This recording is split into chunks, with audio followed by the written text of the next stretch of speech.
Okay, Jay's Tunnel here. Today we got something interesting to talk to you about, and actually a little bit of history. So we've got a rubber bale here. Yeah, this rubber bale is what they used to make rubber products out of.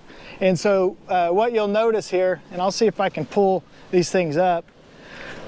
Oh, no, I don't think, let's see if I can move it.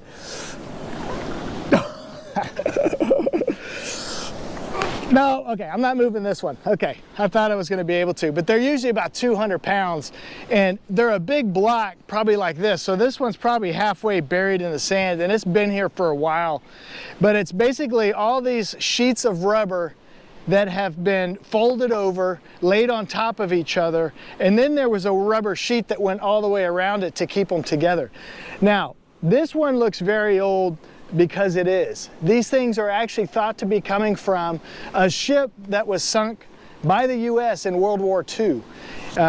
It was a German ship off the coast of Brazil, and it was named the Rio Grande. It was sunk in 1944.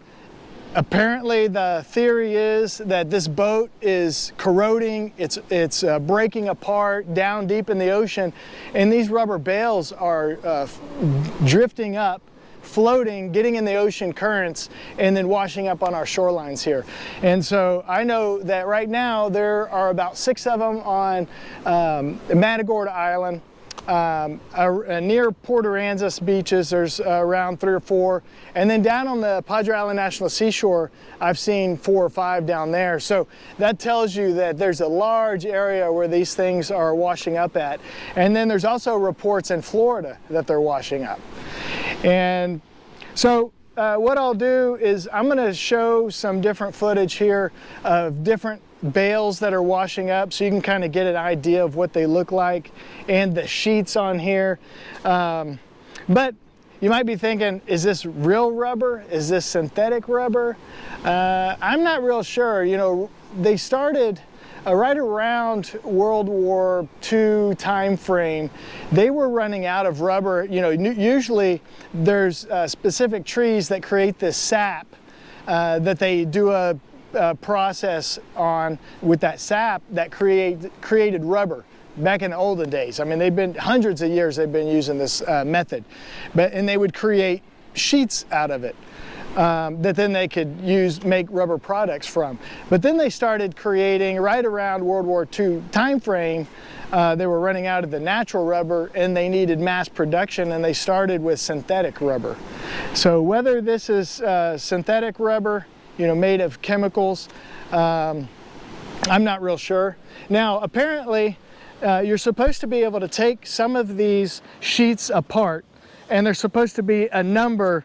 You'd have a number on it where it's written, some type of number and name on there with some more information.